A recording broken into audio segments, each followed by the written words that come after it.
আবারও ভাঙন অব্যাহত। মোথাবাড়িতে এআইএমআইএম এর জোয়ার, মহিলাদের যোগদানে নতুন সমীকরণ। মোথাবাড়ি বিধানসভার রাজনীতিতে আবারও বড়সড় ভাঙন দেখা গেল। মোথাবাড়ি গ্রাম পঞ্চায়েতের মোহাম্মদপুর গ্রামে শতাধিক কর্মী ও সমর্থক বিভিন্ন রাজনৈতিক দল ছেড়ে আজ যোগ দিলেন অল ইন্ডিয়া মজলিসে ইত্তেহাদুল মুসলিমিন দলে। এই যোগদান সভায় চমকপ্রদ দিকটি ছিল পুরুষদের তুলনায় মহিলাদের উপস্থিতি ছিল বেশি। রাজনৈতিক বিশ্লেষকদের মতে এটি মালদা জেলার রাজনীতিতে এক নতুন দিক নির্দেশনা করছে, যেখানে রাজ্য সরকার একের পর এক নারী কল্যাণমূলক প্রকল্প যেমন লক্ষ্মীর ভাণ্ডার, কন্যাশ্রী, রূপশ্রী চালু করেছে। তবুও মহিলাদের এআইএমআইএম এর প্রতি আগ্রহ ক্রমশ বাড়ছে। এই যোগদান অনুষ্ঠানে উপস্থিত ছিলেন কালিয়াচক 2 ব্লকের সভাপতি মোহাম্মদ শেতাউর হক, যিনি বলেন, মানুষ এখন বিকল্প চায়, রাজনীতিতে শুধু প্রতিশ্রুতি নয়, বাস্তব কাজ দেখতে চায়। এআইএমআইএম সেই পরিবর্তনের প্রতীক হয়ে উঠছে। এছাড়াও উপস্থিত ছিলেন এলাকার এক লড়াকু এআইএমআইএম নেতা এম হক, যিনি যোগদানকারীদের হাতে দলীয় পতাকা তুলে দেন। তিনি বলেন, আমাদের দলে যারা যোগ দিচ্ছেন তারা উন্নয়ন, ন্যায় এবং মর্যাদার রাজনীতি চান। এআইএমআইএম প্রতিশ্রুতি দিচ্ছে সাধারণ মানুষের কণ্ঠকে গুরুত্ব দেওয়া হবে। মোহাম্মদপুরে এই যোগদান সভাকে ঘিরে এলাকায় রাজনৈতিক উত্তেজনা সৃষ্টি হয়েছে।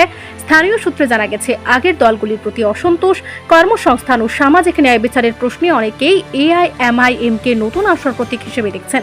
2026 সালের বিধানসভা নির্বাচনকে সামনে রেখে প্রশ্ন উঠেছে, মোথাবাড়ি থেকে শুরু করে মালদার রাজনৈতিক সমীকরণ কি এবার এআইএমআইএম এর দিকে ঝুঁকছে? মহিলাদের এই সক্রিয় অংশগ্রহণ কি ভবিষ্যতের নির্বাচনী চিত্র বদলে দেবে? রাজনৈতিক মহল বলছে সময়ই তার উত্তর দেবে। তবে একটি বিষয় এখন স্পষ্ট, মালদার মাটিতে এআইএমআইএম ক্রমেই শক্ত ভিত গড়ে তুলছে এবং সেই ভিতের অন্যতম স্তম্ভ হয়ে উঠেছেন এলাকার সাধারণ মানুষ, বিশেষত মহিলারা।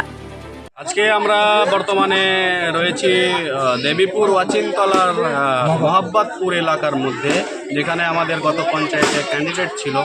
যাই হোক, খুব লড়াই হয়েছিল, ভালো লড়াই হয়েছিল, লোক সাপোর্টে ছিল। দেখা যাবে পিছনে ক্যামেরা করলে মহিলারাও আমাদের সাথে আছে, অনেকেই আছে। এখান থেকে একটা বার্তা দিতে চাই শাসনকে, আমাদেরকে যে থামানোর প্রচেষ্টা, ফলস কেস দিয়ে যে থামানোর প্রচেষ্টা, এই প্রচেষ্টা ব্যর্থ যাবে, এই প্রচেষ্টা ব্যর্থ যাবে। আর তাদেরকেও হুঁশিয়ারি দিতে চাইছি, যারা প্রশাসনের নামে, শাসনের নামে দালালি চালাচ্ছে আর শাসক দলের গোলাম হয়ে ভুলভাল কেস স্টার্ট করে আমাদের কর্মী সমর্থকদেরকে থামানোর চেষ্টা, তাকে হুঁশিয়ারি দিয়ে বলছি, শুধরে যান, নইলে আপনার জেলে জায়গা থাকবে না। ইনশাআল্লাহ তাআলা আপনার জেলে জায়গা থাকবে না, এত কর্মী সমর্থক সারেন্ডার করবে। আপনি ফলস কেস দেবেন না। ডেফিনেটলি যদি কেউ অ্যালিগেশন থাকে, তাইলে সেই অ্যালিগেশনের এগেনস্টে তার মামলা হওয়া উচিত। সেটা যদি কগনিজেবল অফেন্স হয় তাইলে ঠিক আছে। আপনি ফালতুকা একটা সুমোটো কগনিজেন্স নিয়ে আমার ব্লক প্রেসিডেন্টকে, ডিস্ট্রিক্ট প্রেসিডেন্টকে, আমার কর্মী সমর্থককে আপনি থামাতে পারবেন না, আপনি কোনো মতে থামাতে পারবেন না। কি বলবেন? মহিলার সংখ্যা এই প্রোগ্রামে এজন্যই বেশি দেখা গেল, কারণ মহিলাদেরকে নিয়ে প্রোগ্রাম আমরা আজকে প্রথম করলাম। আমাদের কাছে মহিলা মোর্চার যে সংগঠন, সেটা খুব দ্রুত রেডি হতে যাচ্ছে।